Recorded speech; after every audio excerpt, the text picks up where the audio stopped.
Hey guys and girls, what's going on? APL here, APL Fisher on Xbox Live. Today we got a game of free-for-all on Underpass.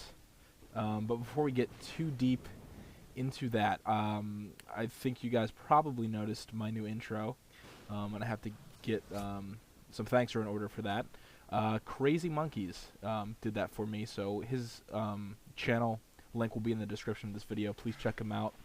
And subscribe to him. He makes some really good 3D intros for people, and I really appreciate him offering to do that for me, and it came out really nice. So please definitely subscribe to him. He's also a pretty good COD player as well, so I'm trying to get him to get a capture card because he's a sniper who plays aggressively as well. So we'll see what happens. We'll see what happens in the future. Maybe dual commentaries are in order with him. But yeah, definitely check him out. So I got a lot of requests to do a game with the TAR-21, and honestly, I hadn't used the gun all that much. I just prestiged recently. I thought I was just not going to prestige at all in this game. I was just going to stay on 70, but I got bored, and I got tired of my XP not meaning anything. So I decided to prestige, and at first I regretted it, but I actually had fun using a bunch of different guns and trying to get all my perks and classes back to what they were before. So it's actually been a good time, and yeah, I'm actually glad I did it. So yeah, I got the TAR-21 with the silencer. It actually keeps a decent. Its range is still decent with the silencer. I mean, it is minimized somewhat, but I do really like this gun. It's actually become, next to the ACR, my favorite assault rifle to use. Really accurate with stopping power. It kills really quickly, and all in all, it's just a really good gun. Now, Underpass is a map I really struggle to snipe on. Which is why a lot of times I end up just assault rifling or SMGing. The main reason being it's really hard to see. I'm not a giant fan of the thermal scope. I'll use it sometimes, but a lot of times that results in, I don't know, in me kind of sitting around and not being as aggressive because I'm having trouble picking people up if I move around. So just kind of sitting with a thermal scope, and that's not fun to me. So all in all, I'd much rather just use an assault rifle. So I decided to. I'm about to take out my Predator missile there. Two guys come out, and then that guy just about to knife me, and somehow I'm able to kill him. Luckily, he didn't have commando on, I don't think, or I would have been toast. This is a pretty good run here. I hear this guy coming. Once again, the trusty headsets. And in this game, I really just tried to stay to one area of the map, just kind of going back and forth. And the kill streaks I'm running are 5, 7, 9. You got the Predator missile, you got the Harrier strike, and then you got the Pavlo. The Pavlo is an extremely underrated kill streak perk, I think. I don't know a ton of people who use it consistently, but it can get a lot of kills. And in this case, it obviously got taken out quickly, which is kind of frustrating. But overall, I've been using it quite a bit, and I've really had a good time. Good time using it. I had a lot of success, especially in some domination games. And stuff like that, even some team death matches. So yeah, just kind of patrolling this area of the map, moving back and forth, just waiting for some people to run across me here. I just try to play it safe and get the Harry strike. I should have brought up my sights on that guy, and then this guy catches me from behind there. But I jump out to a really quick lead, 750 points, so I'm in a good position to win this game. Just going to keep moving around and playing it smart. I mean, as far as strategy for Underpass goes, it can be a really tough map. Like I said, a lot of it because of the sight lines, and you have all this fog and this rain, and even with the headset, it's hard to hear people. There's ambient noise, there's the rain going on, and unless you're really just sitting still and listening for footsteps, it can be difficult.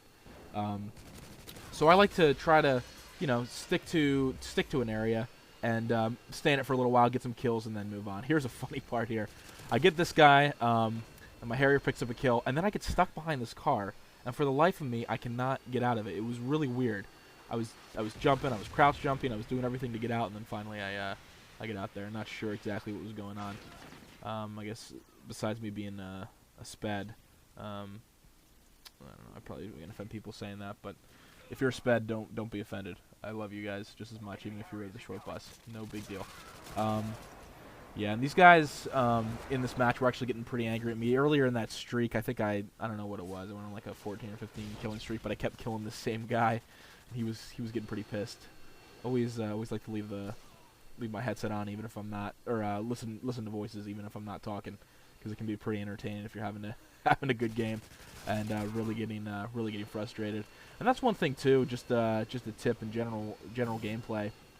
I know it's been said by a lot of commentators, and it's extremely true.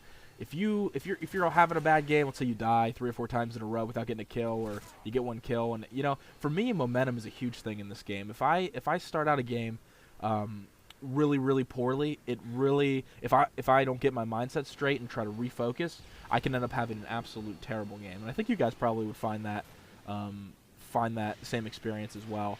You guys can leave comments. Definitely let me know if that's the same case for you. But if I don't start a game well, I can really get into trouble. Just kind of, be getting pissed off at a particular player who's killing you and just rushing them constantly, and just, doing foolish things that are causing you to die for no reason. Sometimes it just takes a second just to step back and just be like, what am I doing? I'm putting myself in awful positions, and obviously I'm going to die a lot if I do that. I just kind of regroup, and I mean, that comes with mental toughness and also playing this game a lot. And the more you play this game and the more you get familiar with it, the easier having a stronger mental game will get. And I found that, if I'm doing one thing and it's not working, switching over to something else. I mean, if you play the game, if you're on your 3rd or 4th prestige, or even if you're new to the game, go to something, if it's not working, do something different. Change it up. I mean, it sounds, once again, like I'm not giving the most insane advice, but it's something really simple. And I think a lot of times the simple things, when you're frustrated, are the things that go out the window right away. The small game, as they say, like in sports, just doing your basic assignment if you're playing football. And I don't know why I'm going too deep into the sports analogy, but let's say if you're a cornerback and you've been beat on a pass, and the next play, all you're doing is focusing on what happened the last play, and then you get burned. You get burned for a touchdown. It applies to gaming. Not to get too deep on this or too sporty with this, but yeah, that's definitely something that is important. Is the mental game, and something that I often find can help me if I just refocus, mentally refocus. And that guy was really pissed that I got the kill on him. I remember him screaming into the microphone about how much crap that kill was. So the game's actually winding down here. It's almost over. Patrol this area a lot, and I see this guy coming around the corner, and I'm able to finish it off. All in all, a pretty decent game. It died 1 or 2 more times than I would have liked. Could have easily finished 30-5. I think I finished 30-7. I had a good game, and yeah, use the TAR. Throw the silencer on it. You guys will have a lot of success with it, I think. All right, talk to you guys soon. Thanks.